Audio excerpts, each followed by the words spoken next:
अस्सलाम वालेकुम। हम सिंध के रहने वाले हैं। हम काम शाम नहीं मिला, इधर आए हैं। हमें कुछ नहीं मिला है। हम टंडा आदम के रहने वाले हैं। हम काम के तलाश में इधर आए हैं।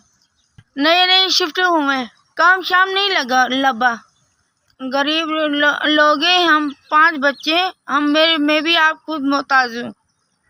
खाने पीने के भी कोई सहारा नहीं है। काम की तलाश में यहाँ पर आए हैं हम लग जाएगा काम बेहतर करेगा अल्लाह ताला। अब तक काम नहीं लगा।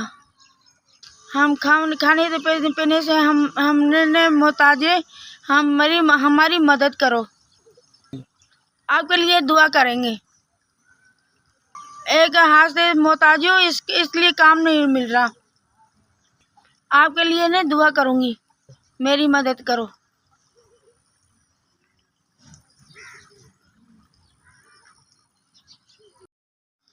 आबाद रखे, खुश रखे, आबाद रखे और अल्लाह ताला कामयाबी करे इंशाअल्लाह। अल्लाह ताला आपको तरक्की दे। अल्लाह ताला मुझ गरीब की मदद की है।